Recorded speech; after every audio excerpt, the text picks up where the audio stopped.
प्रिय दर्शकों, धर्म ज्ञान चैनल पर आपका स्वागत है।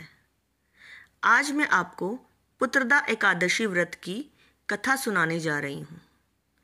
सावन पुत्रदा एकादशी का व्रत हर साल श्रावण मास के शुक्ल पक्ष की एकादशी तिथि को रखा जाता है। पुत्रदा एकादशी व्रत साल में 2 बार आता है, एक सावन माह में और दूसरा पोष माह में।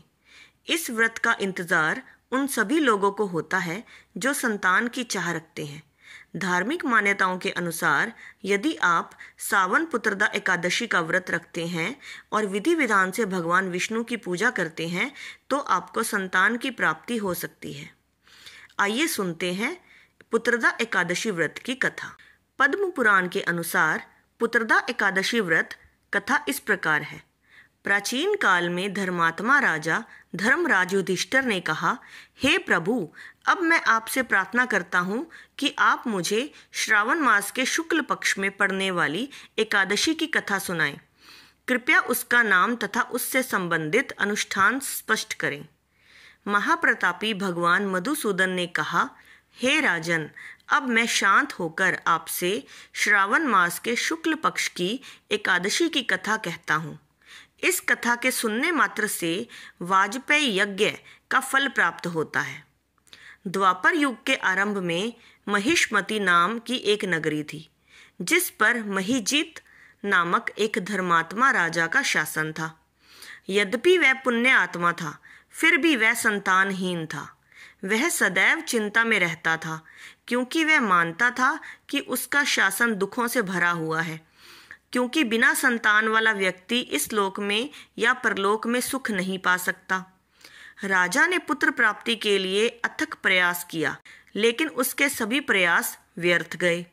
जैसे जैसे वह बड़ा होता गया, उसका दुख बढ़ता गया। एक दिन उसने अपनी प्रजा को संबोधित करते हुए कहा, मैंने अपने जीवन में कभी कोई अन्याय नहीं किया। मैंने अपनी प्रजा से अन्यायपूर्वक धन नहीं एकत्र किया, न देवताओं और ब्राह्मणों का धन छीना, न किसी की विरासत छीनी।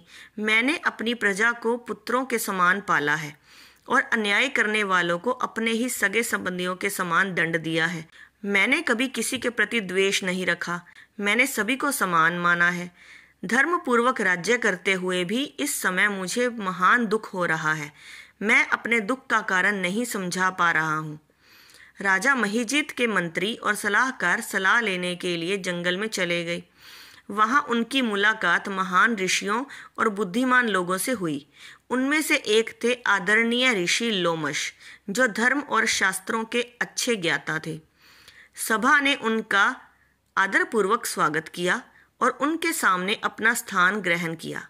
वे कहने लगे, हे ऋषिवर, आपके दर्शन पाकर हम सौभाग्यशाली हैं।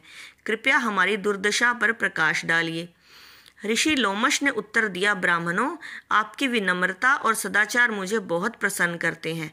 अब मुझे अपने आगमन का कारण बताओ और मैं अपनी क्षमता के अनुसार निश्चित रूप से समाधान बताऊंगा।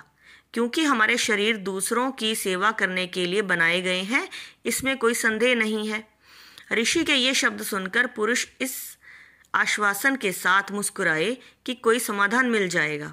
उन्होंने उत्तर दिया, हम अपनी दुविधा को समझने के लिए आपका मार्गदर्शन चाहते हैं।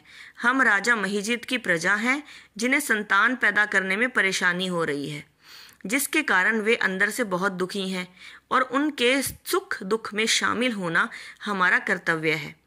उनके संतानहीन होने का कारण हमारे लिए एक रहस्य बना हुआ है। आपसे मिलने के बाद हमें विश्वास है कि हमारी समस्याओं का जल्द ही समाधान हो जाएगा। कृपया हमें हमारे राजा को पुत्र प्राप्ति का आशीर्वाद देने के उपाय के बारे में बताइए। उनकी बातें सुनकर ऋषि लोमश ने कुछ देर के लिए अपनी आंखें बंद कर ली और राजा के पिछले जन्मों पर विचार करने लगे। तब उन्होंने बताया, ब्राह्मणों, पिछले जन्म में यही राजा बहुत दरिद्र था और पाप कर्मों में लिप्त था। वह गांव गांव घूमता रहता था और लोगों को हानि पहुंचाता था। ज्येष्ठ मास के शुक्ल पक्ष की द्वादशी तिथि को वह एक जलाशय पर पानी पीने गया। पिछले दिन कुछ न खाने के कारण वह भूखा था। उसी समय वहां एक प्यासी गर्भवती गाय भी पानी मांग रही थी। राजा ने अपनी प्यास बुझाने के लिए गाय को धक्का दे दिया।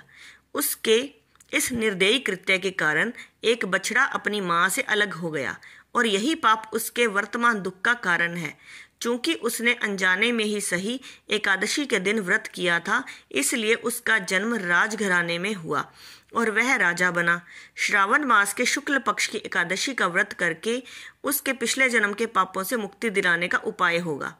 यदि तुम सब लोग यह व्रत करो, रात्रि जागरण करो और द्वादशी के दिन व्रत का पुण्य राजा को दो, तो उसे पुत्र प्राप्ति का आशीर्वाद मिलेगा। लोमश ऋषि के वचनों से प्रेरित होकर मंत्रियों और समस्त प्रजा ने उनकी आज्ञा का पालन किया और व्रत का फल राजा महीजीत को प्रदान किया। फलस्वरूप रानी गर्भवती हुई और 9 महीने बाद उसने एक तेजस्वी और गुणवान पुत्र को जन्म दिया। श्री कृष्ण ने निष्कर्ष दिया, हे राजन, इस प्रकार यह एकादशी पुत्रदा एकादशी के नाम से प्रसिद्ध हुई। जो लोग बहुमूल्य रत्न जैसे पुत्र की इच्छा रखते हैं, उन्हें इस एकादशी का व्रत पूरे विधि विधान से करना चाहिए। इसके व्रत से इस लोक में सुख और परलोक में स्वर्ग की प्राप्ति होती है। जय श्री कृष्णा। अगर वीडियो अच्छी लगी हो तो लाइक और कमेंट करना ना भूलें और ऐसी और वीडियोस देखने के लिए हमारे इस धर्म ज्ञान चैनल को सब्सक्राइब करें। राधे राधे। जय श्री कृष्णा।